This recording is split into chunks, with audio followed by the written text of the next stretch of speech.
Hello guys, welcome back to my YouTube channel. आज हम लोग डिस्कस करने जा रहे हैं एक बहुत इंपॉर्टेंट टॉपिक के ऊपर जिसका नाम क्या है, मल्टीपल अलील। इस मल्टीपल अलील को भी देखेंगे, लेकिन साथ साथ हम लोग एक और चीज़ पढ़ेंगे जिसका नाम है ब्लड ग्रुपिंग, क्योंकि ये दो सेक्शन हमारे एग्जामिनेशन पॉइंट्स ऑफ व्यू से, नीट के पॉइंट्स ऑफ व्यू से काफ़ी इंपॉर्टेंट होते हैं और आज हम लोग नीट के क्वेश्चन पे भी डिस्कस करेंगे। क्या ध्यान देना, ये मल्टीपल अलील के बारे में मैं बात कर रहा हूँ। ये मल्टीपल होता क्या है, इसके लिए आप डेफिनेशन लिखोगे और डेफिनेशन होगा more than two alternative form of gene forms of same gene are called as multiple allele. Sorry,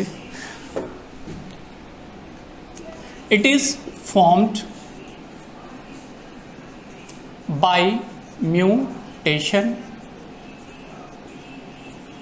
अगला पॉइंट्स, it always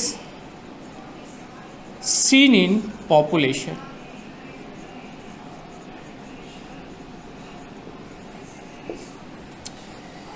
तीन पॉइंट अभी हम समझेंगे मल्टीपल अलील के लिए, और फोर्थ पॉइंट जो होगा वो मेरा होगा एग्जाम्पल को लेकर के। तो एग्जाम्पल में ही डाल देते हैं कि इसके एग्जाम्पल में आता है सबसे पहले guys ABO blood grouping,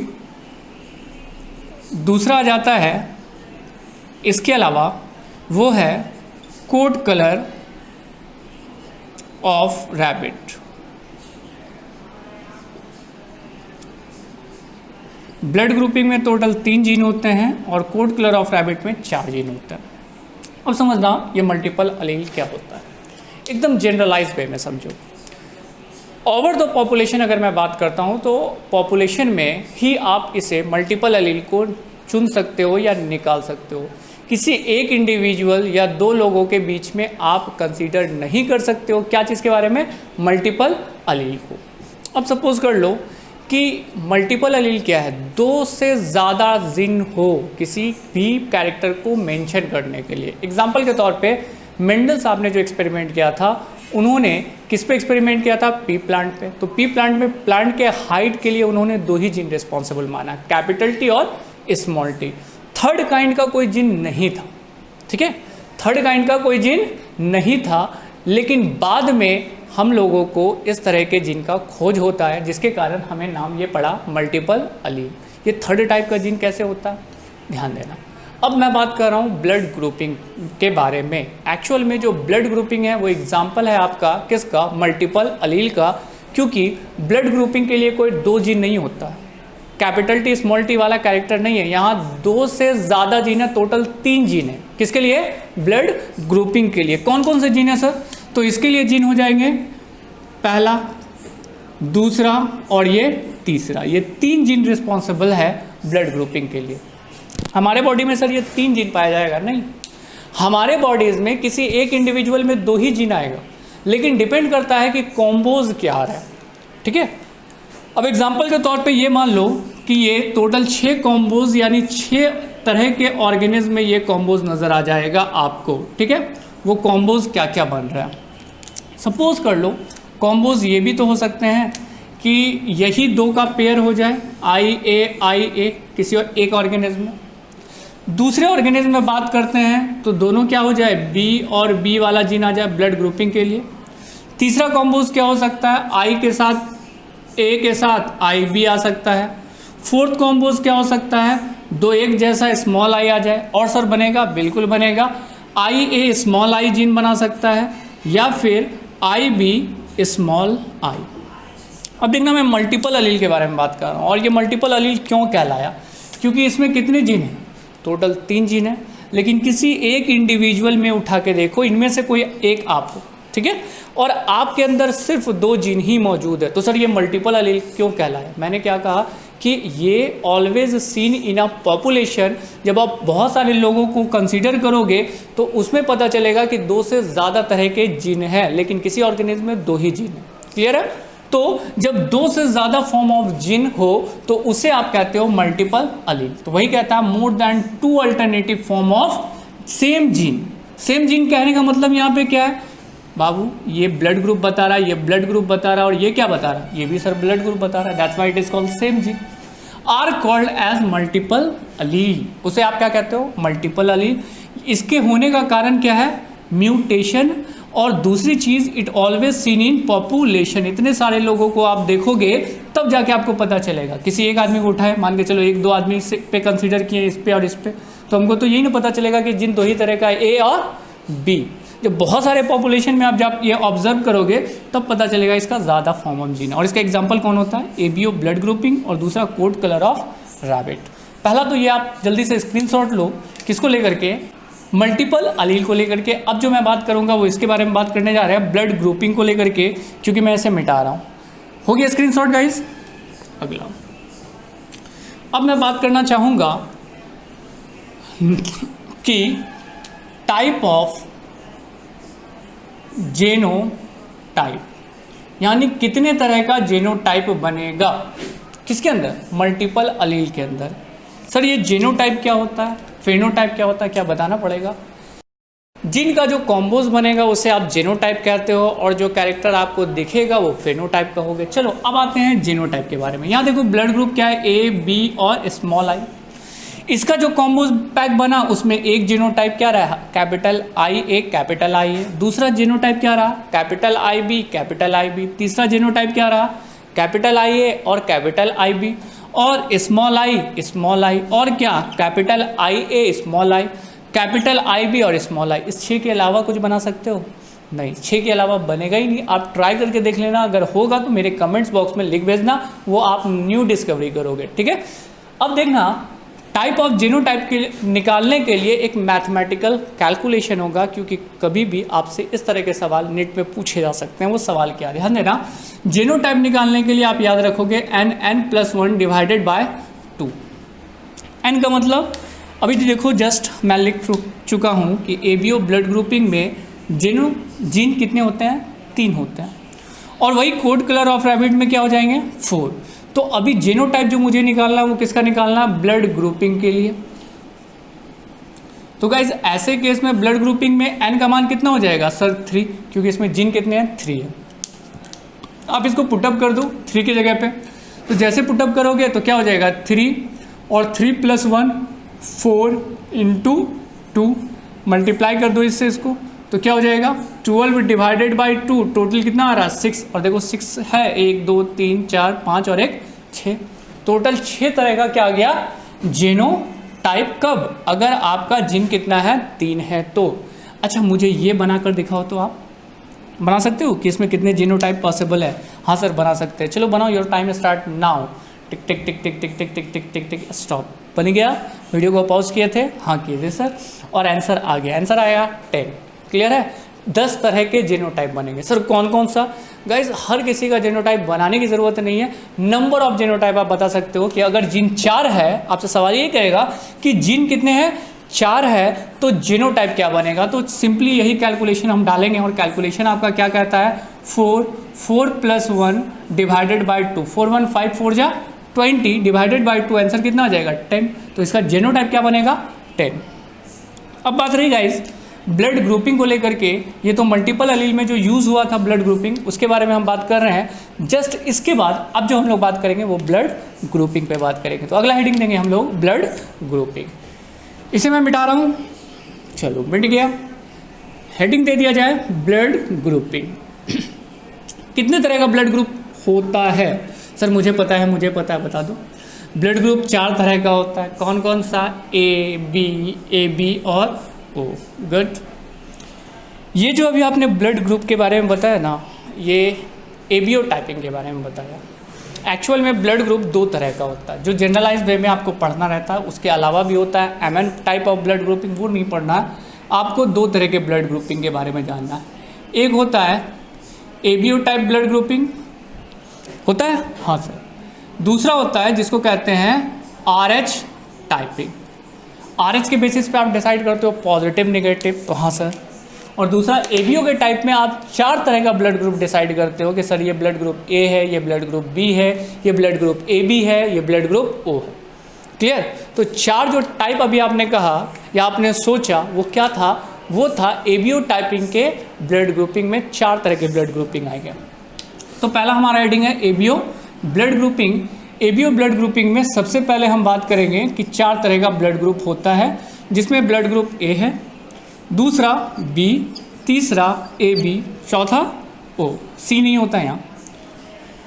ABO blood grouping में जस्ट आगे बढ़ते हैं, 2 चीज़ें जो हमारे लिए काफ़ी इंपॉर्टेंट हो जाएंगी। पहला हो जाएगा गाइज एंटीजेन और दूसरा हो जाएगा जिसे आप कहोगे एंटीबॉडीज, और थर्ड हम लोग जानेंगे इसका जेनोटाइप। ठीक है, अभी जस्ट आपने जेनोटाइप भी पढ़ा, चलो उसका भी कॉम्बोज बना देंगे। फिलहाल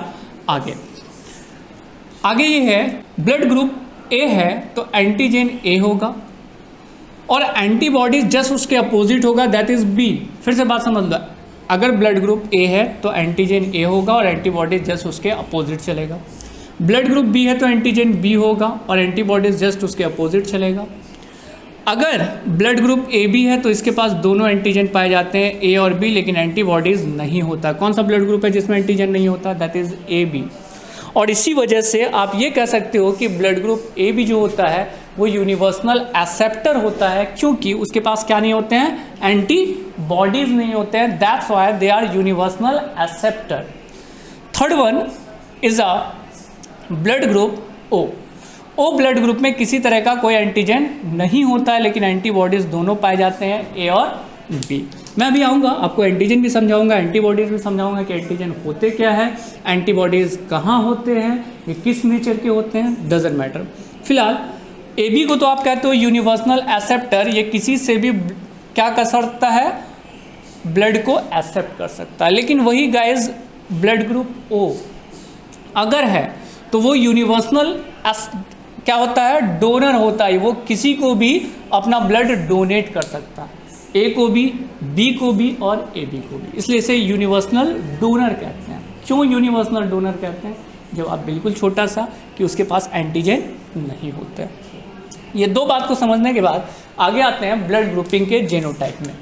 अगर ब्लड ग्रुप ए है तो इसका जेनोटाइप ये हो सकता है IA और IA, या फिर IA स्मॉल आई। तो ब्लड ग्रुप कौन सा बनेगा?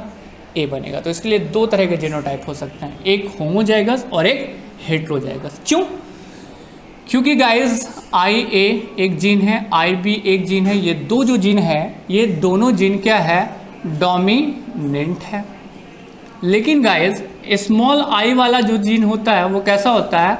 रिसेसिव होता है। बाकी मेंडल्स का लॉ लगा दो, अगर दोनों जीन एक जैसा तो एक्सप्रेस्ड ए होगा, एक जीन डोमिनेंट है एक रिसेसिव है तो एक्सप्रेस्ड कौन होगा? IA। जस्ट बी वाले जीन के बारे में हमको डिसाइड करके बताओ क्या होगा? तो सर पता है IB, और क्या हो सकता है? IB small I. Easy way में क्लियर हो रहा? AB ब्लड ग्रुपिंग है, इसका जेनोटाइप क्या हो जाएगा? The genotype ANB। Just after blood group O है, उसका जेनोटाइप क्या हो जाएगा? This is small I. तो जेनोटाइप आपका 6 है, अभी आपने पढ़ा भी था, 1 2 3 4 5 और 1 6। लेकिन फेनोटाइप कितना बना? This one is a phenotype. याद रखना, ये जो ब्लड ग्रुप आप कह रहे हो A, ब्लड ग्रुप कह रहे हो B, ब्लड ग्रुप कह रहे हो AB और ब्लड ग्रुप कह रहे हो O, ये चारों क्या है? वो जिसे आप ब्लड ग्रुप कहते हो। तो इसका फेनोटाइप 4 हुआ, लेकिन जेनोटाइप टोटल कितना हो गया? टोटल हो गया 6। अब इससे रिलेटेड मैं कुछ और बात कहूँगा, जैसे एंटीजन और एंटीबॉडीज, थोड़ा सा और आपको लेकर के चलना चाहूँगा आगे की तरफ। वो क्या है कि ब्लड ग्रुपिंग का खोज किसने किया था? एबीओ टाइपिंग का। उनका नाम था कार्ल लैंडस्टेनर। कार्ल लैंडस्टेनर साहब ने ब्लड ग्रुपिंग का खोज किया था। लेकिन उन्होंने किस किस ब्लड ग्रुप का खोज किया? ए का खोज किया, बी का खोज किया और ओ ब्लड ग्रुप का खोज किया था। कब? अप्रॉक्सीमेटली 1900 में। कितने तरह का ब्लड ग्रुप का खोज किया? ए, बी और ओ का। एक्चुअल में ए बी ब्लड ग्रुपिंग का खोज कार्ल लैंडस्टेनर साहब नहीं करते हैं। ब्लड ग्रुप ए बी का खोज जो करने वाला साइंटिस्ट है वो कार्ल लैंडस्टेनर नहीं है। कौन है? कैस्टेलो। ठीक है, कैस्टेलो साहब ने 1902 में ब्लड ग्रुप का खोज हुआ। कौन क्या? ए बी का। तो ये 4 तरह के ब्लड ग्रुप्स बन गए, ए बी और ओ। अब आते हैं गाइस, ये तो रहा हिस्टोरिकल बैकग्राउंड से कि कौन कौन सा ब्लड ग्रुपिंग है। और एक बात याद रखना कि ब्लड ग्रुप आपके दो एग्जांपल में जाएगा। एक तो कोडोमिनेंट में, मैंने वहाँ समझाया भी था आपको कि ब्लड ग्रुप AB जो है वो क्या है, कोडोमिनेंट का है, क्योंकि ये दोनों जो जीन है A और B एक साथ एक्सप्रेस्ड हो रहे हैं, that's why it is called codominant. लेकिन ये एग्जांपल दूसरा भी हो गया मल्टीपल अलील का, तो ब्लड ग्रुपिंग दोनों चीज़ के एग्जांपल में जाता है। मल्टीपल अलील में क्योंकि इसमें 2 से ज़्यादा फॉर्म ऑफ जीन होते हैं, और दूसरा एग्जांपल आपका आ जाता है किसका, कोडोमिनेंट का, क्योंकि यहाँ A और B जो ब्लड ग्रुप है वो दोनों एक साथ एक्सप्रेस्ड होता है एक ही ऑर्गेनिज्म में, that's why it is called codominant. आगे आते हैं गाइस एक चीज़ के ऊपर जिसका नाम है एंटीजन और दूसरा एंटीबॉडीज। एक्चुअल में ये जो एंटीजन है वो हमारे बॉडीज़ में कहाँ पाया जाता है? हमारे बॉडीज़ में एक चीज़ होती है जिसे कहते हैं आप RBC, रेड ब्लड कॉर्पसल्स। और जब RBCs को आप ओपन करके देखते हो तो इसमें जो आपका स्ट्रक्चर दिखता है वो बाइलिपिड लेयर दिखता है। सेल में आपने पढ़ा होगा bilipid layer, no doubt, I know it's very well.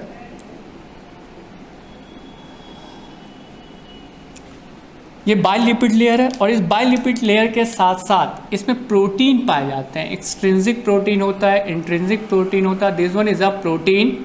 और इस प्रोटीन में आप देखो क्या हो रहा है, ये कौन सा पार्ट है, this was the protein and this two are the lipids. लेकिन प्रोटीन और लिपिड्स के अलावा इसमें एक और चीज़ पाया जाता है जिसको आप ग्लूकोज कह सकते हो, कार्बोहाइड्रेट कह सकते हो। तो कार्बोहाइड्रेट आपके साथ ज्वाइंट हो सकता है, कहाँ, प्रोटीन के साथ। ध्यान देना, this one is a glucose and that one is a protein, और इस दोनों को मिलाकर हम कहते हैं गाइस क्या, ग्लाइकोप्रोटीन। किस नेचर के नाम के साथ बुलाते हैं, ग्लाइकोप्रोटीन। और ये ग्लाइकोप्रोटीन के बेसिस पे इसे आप एंटीजन बुला सकते हो। और ये एंटीजन कितने तरह का हो सकता है, A, B और AB, या दोनों हो सकता है, या फिर इस दोनों में से कोई नहीं। तो ये जो ग्लाइकोप्रोटीन है यही एक्चुअल में क्या बनाता है, एंटीजन का फॉर्मेशन करता है। और यही एंटीजन रिस्पॉन्सिबल होता है किसके लिए, ब्लड ग्रुपिंग के लिए। तो कोई आपसे कह दे कि एंटीजन कहाँ पाया जाता है भाई, तो आप तो कहोगे कि एंटीजन जो पाया जाता है वो RBC के मेम्ब्रेन पे, that is a plasma membrane पे पाया जाता है। तो सर एंटीबॉडीज़ कहाँ होता है, कौन, एंटीबॉडीज़। एंटीबॉडीज़ A और B या AB या कोई नहीं, या एंटीबॉडीज़ एक्चुअल में जो पाया जाता है वो RBC के बाहर जो जगह होती है दैट इज़ कॉल्ड प्लाज्मा। उस प्लाज्मा में मौजूद रहता है कौन, एंटीबॉडीज़। तो दोनों का लोकेशन भी आपको याद हो गया कि एंटीजन जो होगा वो RBC के प्लाज्मा मेम्ब्रेन पे होगा, वही एंटीबॉडीज़ जो होगा वो कहाँ होगा, एंटीबॉडीज़ होता है प्लाज्मा में। ठीक है, दूसरी चीज़ कि गाइस दूसरी सर आप कितनी चीज़ को बता देते हैं दूसरी चीज़ कहते कहते। ये तो गाइस आपके लिए एक सिंपल सा वे रहा किस चीज़ को समझने का, ब्लड ग्रुप को समझने का। अब मैं बात करने जा रहा हूँ क्या, कुछ क्वेश्चंस को लेकर के, मैं इसे मिटा रहा हूँ। ठीक है, अब आते हैं गाइस, जो हम लोग यहाँ पे बात करेंगे वो पेरेंट के बारे में बात करेंगे, और पेरेंट से उसके होने वाले बच्चे के बारे में बात करेंगे कि उसका पॉसिबल जो ब्लड ग्रुपिंग हो सकता है वो क्या हो सकता है। सपोज करो मदर का ब्लड ग्रुप क्या, A है, the blood group is A, और फादर का ब्लड ग्रुप क्या है, B है। एक बात आप सोचना, माँ का ब्लड ग्रुप A और फादर का ब्लड ग्रुप B, क्या ये पॉसिबिलिटी है कि बच्चे का ब्लड ग्रुप O हो सकता है? आपका जवाब क्या हो रहा, नहीं।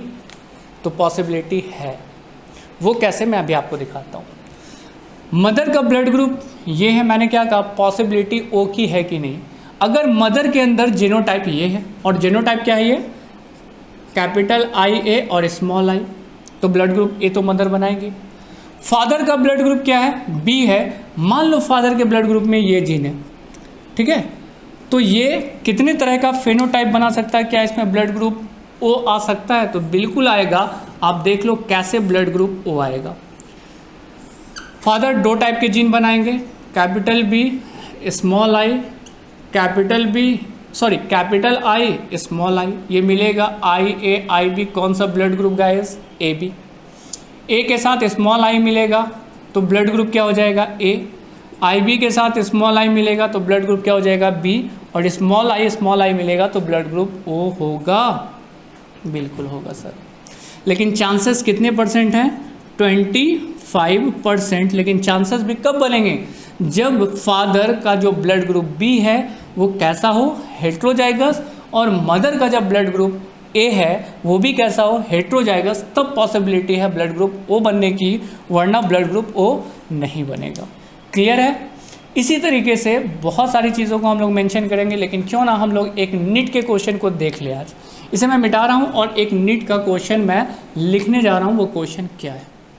हाँ तो गाइज ये क्वेश्चन है नीट का, जिसमें क्या कह रहा, the genotype of husband and wife are IA IB। ये हस्बैंड का, ये वाइफ का ब्लड ग्रुपिंग का genotype. Among the blood type of their child how many different genotype and phenotype are possible. कितना जीनोटाइप और कितना फेनोटाइप पॉसिबल है अगर उसका जीन ये है तो। आप इसमें से 4 ऑप्शन देख लो। फर्स्ट ऑप्शन कहता है 3 जीनोटाइप और 4 phenotype, 4 genotype 3 phenotype, 4 genotype 4 phenotype, 3 genotype और 3 फेनोटाइप। अब इसको वीडियो को पॉज करो, क्वेश्चन को सॉल्व करने का कोशिश करो, इसके बाद मैं बता रहा हूँ आंसर क्या होगा। अब आते हैं गाइज इसके आंसर के ऊपर कि इसका आंसर क्या होगा। आपने क्या किया? आप फिर से ब्लड ग्रुप में खो गए कि सर अभी आपने ब्लड ग्रुप के बारे में बताया था कि 6 फेनोटाइप होगा। गाइज आपसे जो यहाँ दिख रहा है उसके बारे में सोचने के लिए कह रहा कि इसके पास ये जीन मौजूद है और इस जीन में इसका जीनोटाइप क्या बनेगा और इसका फेनोटाइप क्या बनेगा। तो ऐसे क्वेश्चन को आप कैसे करेक्ट करोगे? पहले आ जाओ किसके बारे में मैं बात करूँ, जीनोटाइप के बारे में बात करूँ। यहाँ पर जीन है IA, दोनों में कॉमन है IA। दूसरा जीन कौन सा है? IB जो इसके अंदर है। तीसरा यहाँ पे कौन है? IA और स्मॉल I। आप एक काम करो कि इसमें से ये IA के साथ IA का कॉम्पोज बन जाएगा, तो पहला तो कॉम्पोज ये बन गया। फर्स्ट क्या बन गया? जीनोटाइप। और ब्लड ग्रुप क्या होगा? A, क्योंकि ये ब्लड ग्रुप क्या हो गया? A। This one is a phenotype, याद रखना, this is called phenotype and this one is called genotype. IA को स्मॉल I के साथ मिला दो तो क्या बन जाएगा? IA small I। ठीक है, IA स्मॉल I मिलेगा, लेकिन ब्लड ग्रुप क्या हो जाएगा? वही A फेनोटाइप, तो दोनों सेम रह गया। अब आते हैं B को किसके साथ मिला देंगे? A के साथ मिला देंगे, तो यहाँ पे क्या हो जाएगा? IA और I के साथ कौन मिलेगा? IB मिल जाएगा। तो यहाँ पे ब्लड ग्रुप क्या हो जाएगा? The blood group is AB। तो एक फेनोटाइप ये हुआ, दूसरा फेनोटाइप ये हुआ, तो कितना फेनोटाइप हुआ? एक ये दो तरह का फेनोटाइप हुआ। लेकिन जीनोटाइप अगर बात करो तो अभी तक जीनोटाइप कितना हो चुका है? 3 तरह का जीनोटाइप हो चुका है। पहला IA, दूसरा IA small IA, third IA IB। अब क्या है? IB को स्मॉल I के साथ मिला देंगे तो ब्लड ग्रुप क्या हो जाएगा? IB small I। Total genotype हो गया 1 2 3 और 1 4, और इसका ब्लड ग्रुप क्या हो जाएगा? B। यानी 1 2 3, ये 3 तरह का कौन बन रहा है? फेनोटाइप। और जीनोटाइप कितने तरह का हो रहा है? 4 तरह का। तो गाइस सिंपली आपने देखा भी यहाँ पे कि ये जो जीन है वो फेनोटाइप, दोनों तो ब्लड ग्रुप A है ना, इसलिए फेनोटाइप 1 इसको कंसीडर करेंगे, 2 1 3, फेनोटाइप टोटल 3, और जीनोटाइप कितना हो रहा है? 4।